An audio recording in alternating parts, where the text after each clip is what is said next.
In this video, I will be proving the assassination of King Viserys Targaryen that was masterfully confirmed in House of the Dragon. So in my last 3 videos, I started this series covering a popular fan theory in the Game of Thrones books, commonly called the Grandmaster conspiracy. We found its origin in part 1, in book 4 and book 5 of A Song of Ice and Fire. Part 2 was the first hidden proof that I found of Grandmaster conspiracy in the season finale of House of the Dragon that I think Ryan Condal, the showrunner, masterfully hid in there. Part 3 of the series were the events explaining the birth of the Grandmaster conspiracy in Fire and Blood before House of the Dragon with King Aenys and King Maegor. Today will be part 4. Part 5 and part 6 will be the 3rd and 4th hidden proofs, and I will end this series with part 7. The secret involvement of House Stark. So, let's begin with part 4. First, we need to ask the following question. What is King Viserys really suffering from? Now, back in the fall, Entertainment Weekly on their Game of Thrones podcast had the actor who plays King Viserys, Paddy Considine, as a guest on the show. And he said that King Viserys is actually suffering from a form of leprosy. His body is deteriorating. His bones are deteriorating. He's not actually that old. He's still a young man in there. He's just unfortunately got this thing that's taken over his body. It becomes a metaphor for being king and the stress and strain that it puts on you, what it does to you physically and what it does to you mentally. Let's focus on this one part. He's not actually old. He's still a young man in there. Indeed, Viserys Targaryen was born in 77 AC by his mother Alyssa Targaryen. In 81 AC, Princess Alyssa had a second son, who was given the name Daemon. So let's look at this picture right here from episode 8. I know that as I was watching House of the Dragon, some of my friends were under the impression that King Viserys had become very old by the end of the season. However, on this picture, knowing that Daemon and Viserys are supposed to only have 4 years of age difference, it becomes very clear that Viserys Targaryen was still a young man in there. Actually, in the books, the commons called him the Young King upon his ascent. So, what is this mysterious disease that Viserys the Young King is suffering from that is making him look that old?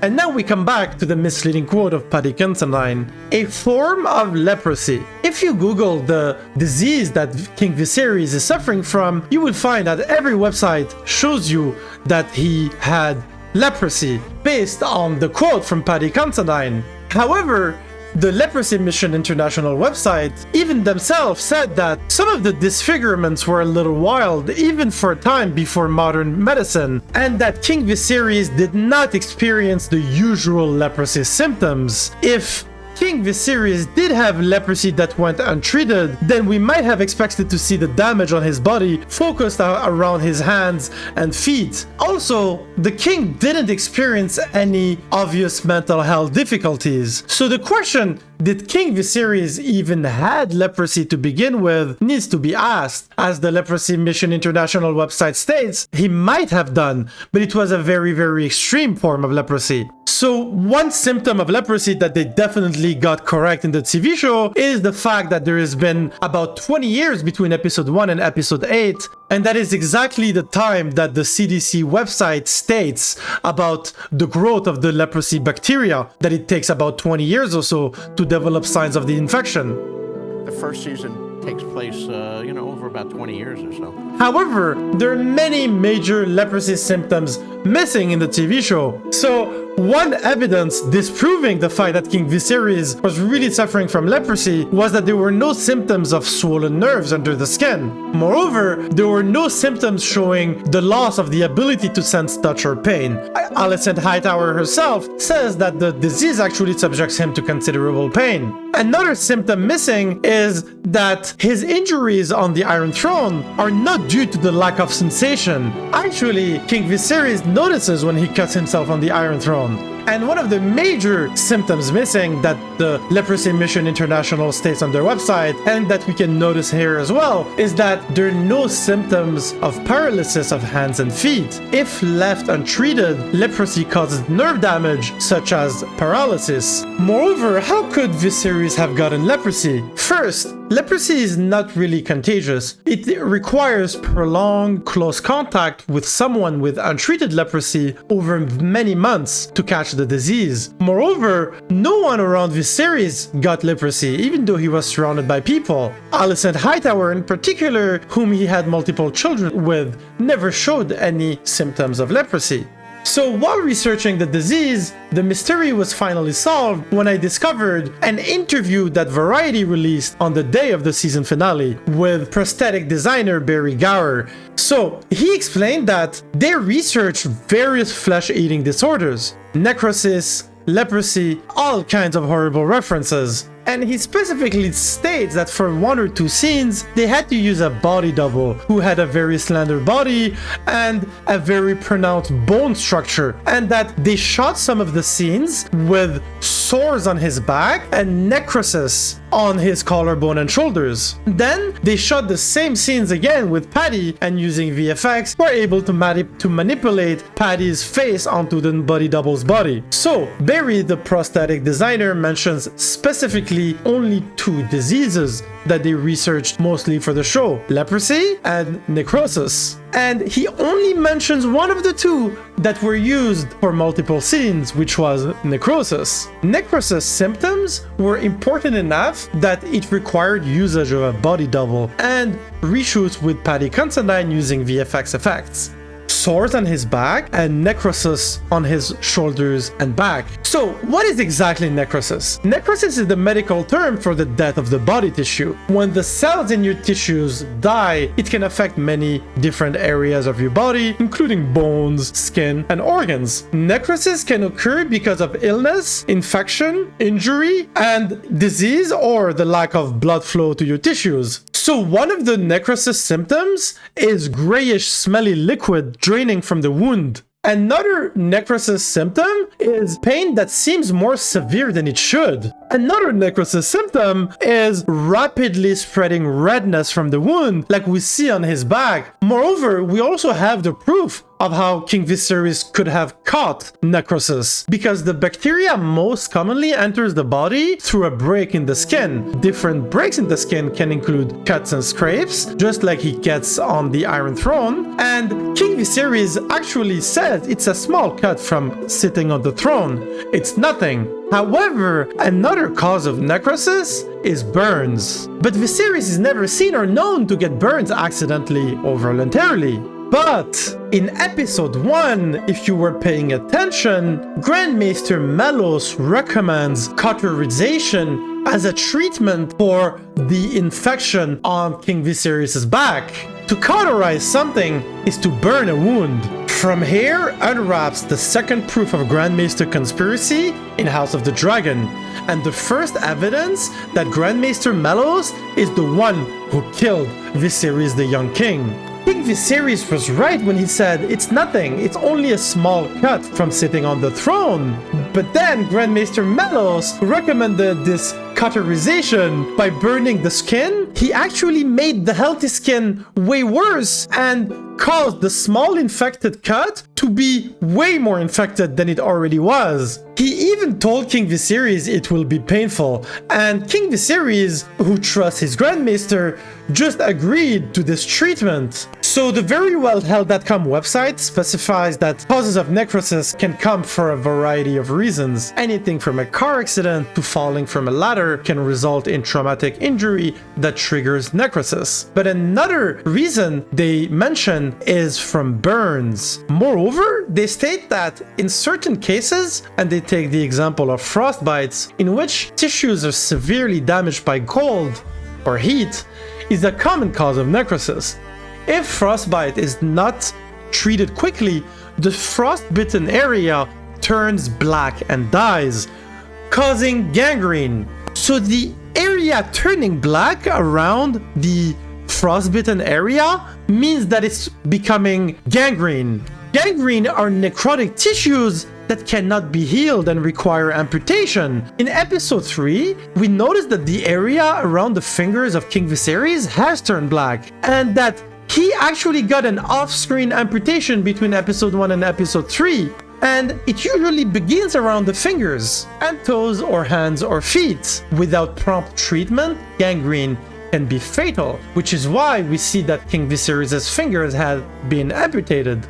People with severe injuries are also at a higher risk of gangrene, and higher risk of gangrene comes from such injuries such as severe burns, like the ones that he got from the cauterization treatment of Grandmaster Melos. Moreover, another risk of gangrene comes from a weakened immune system. The big question now is, did Grandmaster Melos know that he was giving Viserys gangrene by his cauterization treatment?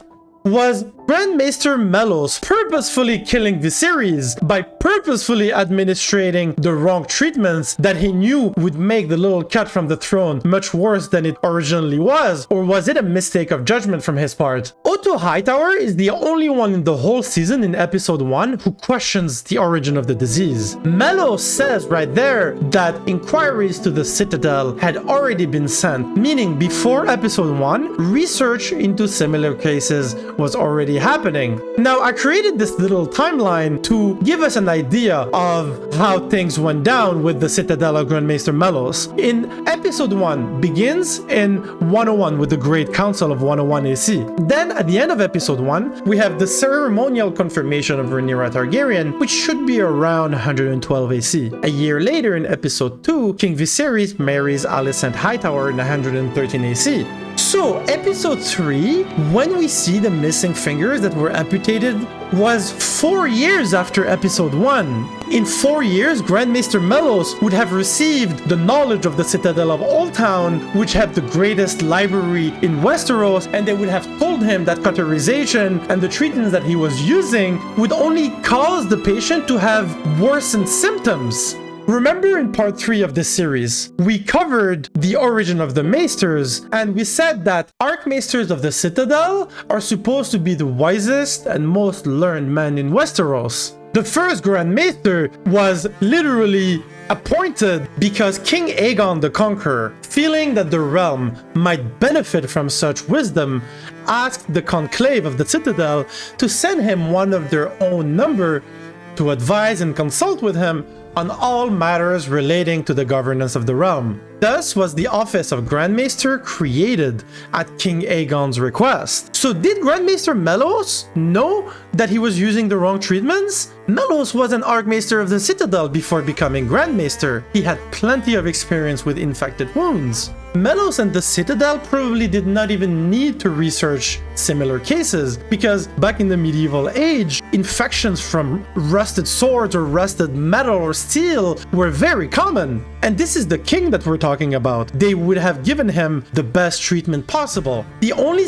reason why Grandmaster Melos said that they sent inquiries to the Citadel in episode 1 was because he was in front of the king and did not want to raise suspicion. Moreover, why is the king's own Grandmaster going to another room to have a secret conversation with the hand of the king to share information concerning the king's disease that he does not want the king himself to be aware of? Imagine if that had happened to King Aegon the Conqueror. That would not have passed. But they're taking advantage of King Viserys' trust and kindness. Remember in part 3 how we were talking about the origin of the Maesters with King Aegon the Conqueror? Now that we understand the origins and the role of the Grand Maester, we understand that the Archmaester was requested to consult and advise the king himself, not the hand of the king. So why is the king's own Grand Maesters taking orders from the hand, a Hightower, when he tells him whatever it is, it needs to be kept quiet about the details of the disease?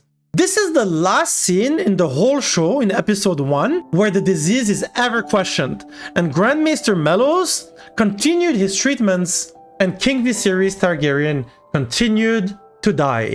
So the second proof of Grandmaster conspiracy, masterfully confirmed in House of the Dragon by the genius Ryan Condal, the showrunner, is the assassination of King Viserys by the Grandmaster conspiracy. And the first evidence is cauterization of small wounds, making them so much more infected and worsened into gangrene and necrosis. The second evidence is when he has a conversation with Maester Orwyle in episode 5. Orwyle tells him, "If I may, Grandmaster, I took the liberty of preparing a fresh set of herbal poultices that might be more effective." Melos replies to him, "That will not be necessary, Orwyle. The leechings have always brought His Grace relief." And let's go back to our timeline. Episode 4 happens around 117 AC, so episode 5 must have been around the same period of time, or maybe a year or two later. So technically, almost 8 years. So the second evidence proving the assassination of King Viserys is when Grandmaster Melos is shown to us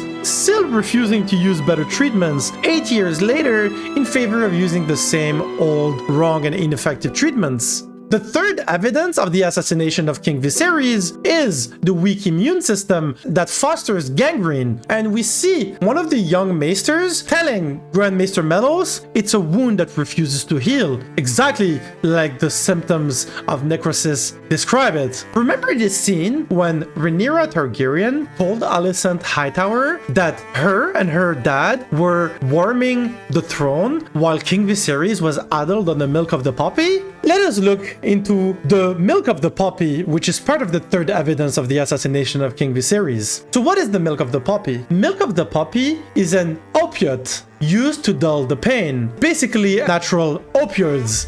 In Book 1 of A Song of Ice and Fire, Mirri Maz Duur tells Daenerys Targaryen when Khal Drogo is injured in battle, she has the Magi Mirri Maz Duur treat him, and Mirri Maz Duur warns her and warns the Khal not to use the milk of the poppy so that his body can better resist infection. Khal Drogo drinks the milk of the poppy nevertheless and becomes very ill and then dies. The exact quote from Mirri Maz Duur is, "Drink neither wine nor the milk of the poppy," she cautioned him. "Pain you will have, but you must keep your body strong to fight the poison spirits." Moreover, in that same chapter, Dany asks her, "Where did you learn your healing, Mirri Maz Duur?" And she says that she learned it from a maester from the Sunset Lands who opened a body for her and showed her all the secrets that hide beneath the skin. Basically an autopsy. And Sir Jorah Mormont spoke up surprised, saying a maester, and she replied, "Marwyn, he named himself."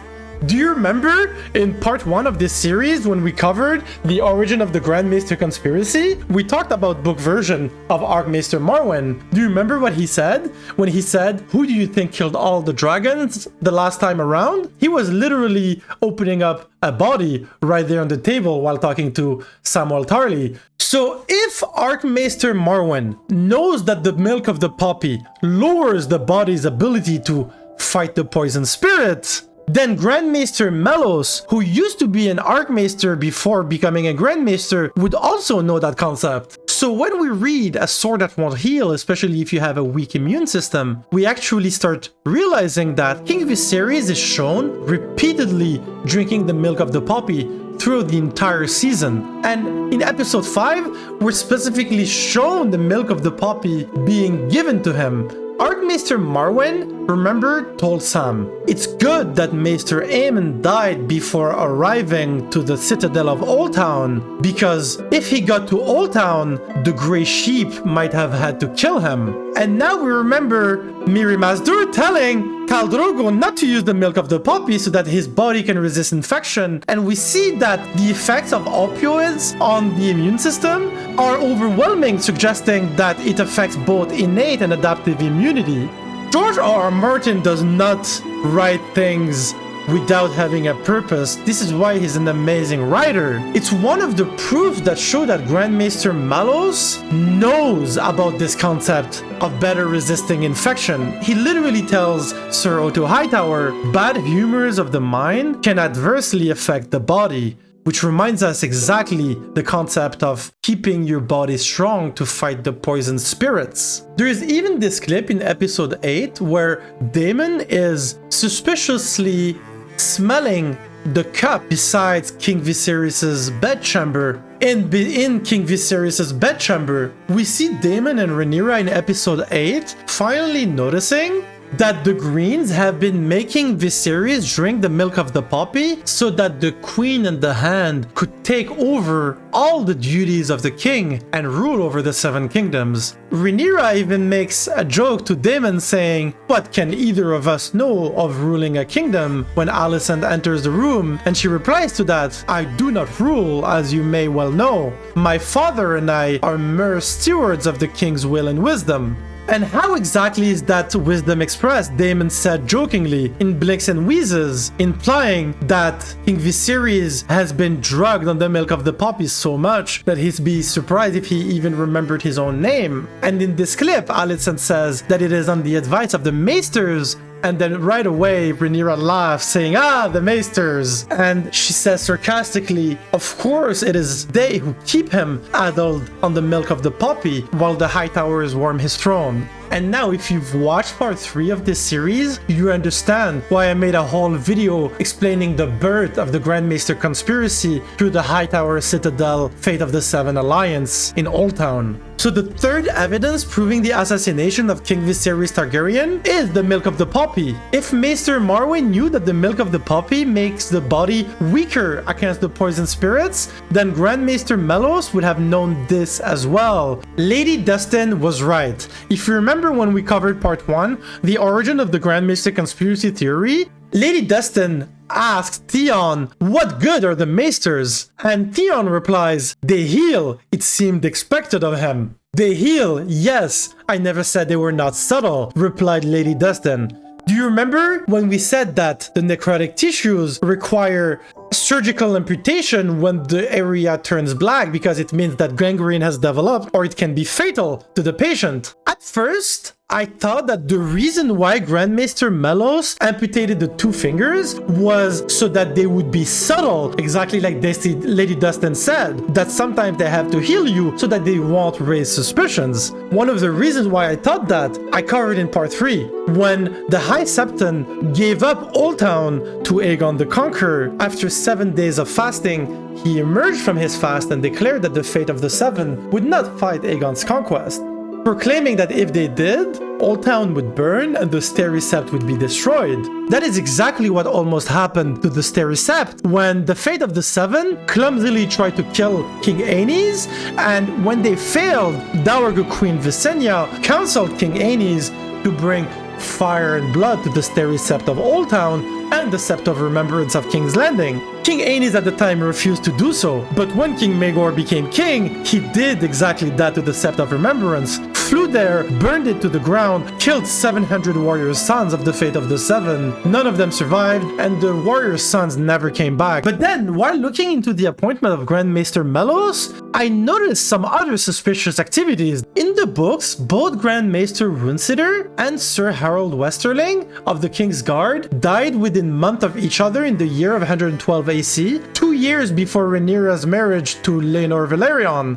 Grandmaster Melos replaced Grandmaster Runesitter around that time, and 2 years later, Rhaenyra Targaryen married Laenor Velaryon, which was a match encouraged by the new Grandmaster, Grandmaster Melos. He encouraged the match despite the fact that Laenor was known not to be interested in women. So the exact quote from Fire and Blood was, "One objection was raised. Laenor Velaryon was now 19 years of age, yet he had never shown any interest in women. Instead, he surrounded himself with handsome squires of his own age and was said to prefer their company. But Grandmaster Melos dismissed this concern out of hand. What of it, he said. I do not like the taste of fish, but when fish is served, I eat it. Thus was the match decided." And then Grandmaster Melos himself was the one who suggested that the fire at Harrenhal that killed both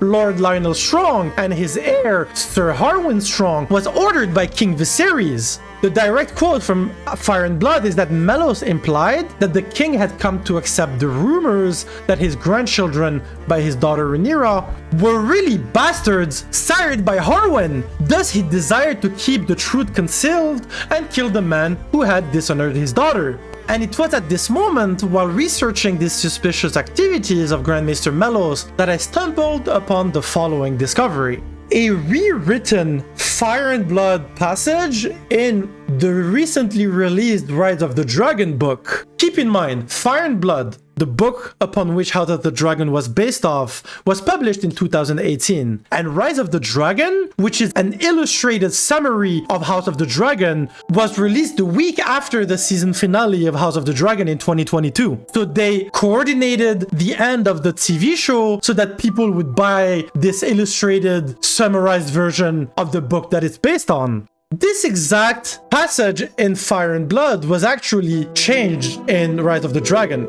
His Grace stumbled and reached out to right himself and sliced his left hand open to the bone on a jagged blade protruding from the throne.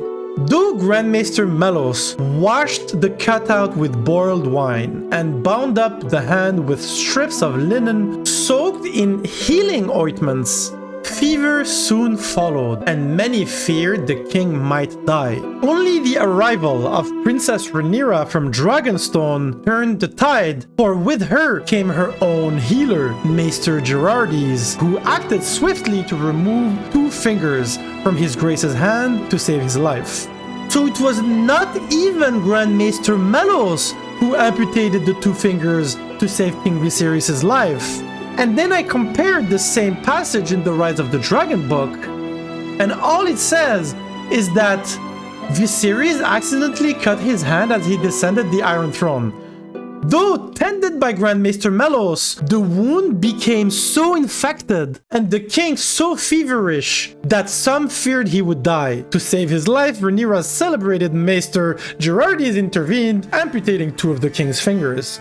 So Rise of the Dragon, which is supposed to be a summarized version, which George R.R. Martin himself said removed 3/4 of the words from Fire and Blood, added the words that the wound became so infected. Fire and Blood only mentioned that fever soon followed following the treatments of Grandmaster Melos, but Rise of the Dragon specifically added the words that the wound became so infected after the treatments of Grandmaster Melos. And then in the books, Grandmaster Melos died a couple of years after that, and the new Grandmaster, sent by the Citadel, treated the king, who died soon after.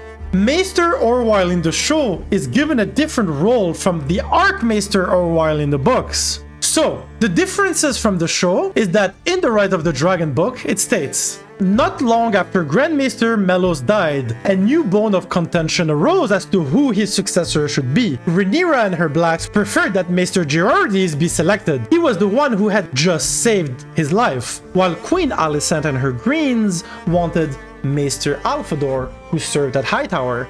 Viserys dodged the matter by emphasizing the independence of the Archmaesters of Old Town, like we said in part 3 of this series, stating that he had no say in the result. Archmaester Orwyle was chosen by the Conclave and was dispatched to King's Landing. But if the Grandmaster conspiracy is true, then Archmaester Orwyle being chosen by the Conclave would also be part of this Grandmaster conspiracy to kill the dragons and the Targaryens, which is exactly basically similar to what happened with the successful assassination of King Aenys Targaryen following the unsuccessful assassination on his life by the poor fellows of the Fate of the Seven. Remember how eventually King Aenys fell ill. By late 41 AC, most of the realm had turned against him. His health improved briefly when Dowager Queen Visenya took over his care, but the king died 3 days later. Years afterward, however, it would be whispered that Visenya had poisoned the king, in part because she departed Dragonstone within the hour of his death and did not attend his funeral. Keep in mind, Fire and Blood was written based on the point of view of Archmaester Gildane of the Citadel of Old Town, so of course he wouldn't mind sharing in his writings that it was Queen Visenya who had poisoned the king, which it was, because the proof was that right after he died, she flew on Vhagar, went to get Maegor and Balerion, and crowned him right there and then. And it's very similar to the death of King Viserys in the books, which I call the successful assassination of King Viserys Targaryen. Look at the similarities in this passage George R.R. Martin is paralleling their death, basically. Viserys' health seemed to improve under Orwell's care, but only for a brief time. As his vitality continued to drain away, the king left more and more governance of the realm to Sir Otto Hightower and the Small Council. And then, by the second moon of 129 AC, Viserys had lost his appetite and was confined to his bed. On the third day of the third moon of 129 AC, after telling his young grandchildren fanciful stories of Jaehaerys, the old king, waging war against giants and wargs beyond the wall, the king sent his family away so he could rest. He never woke again. He was 52 years old at his death and had reigned 26 years. The cause of death of Grandmaster Melos is unknown, both in the books and in the TV show. Maybe he did die of old age, or some accident or some disease. Or maybe Grandmaster Melos was assassinated by the Hightower Citadel Fate of the Seven Alliance because they could not risk another failed assassination attempt by the same Grandmaster, since he had already failed with his gangrene plot when Grandmaster Gerardis came and amputated the fingers in the books. Please don't forget to like and comment on this video. I worked on this series for the last 2 months or so since House of the Dragon ended, and you could thank me by simply subscribing to this channel. I am Aegon the Informer, and you have been informed.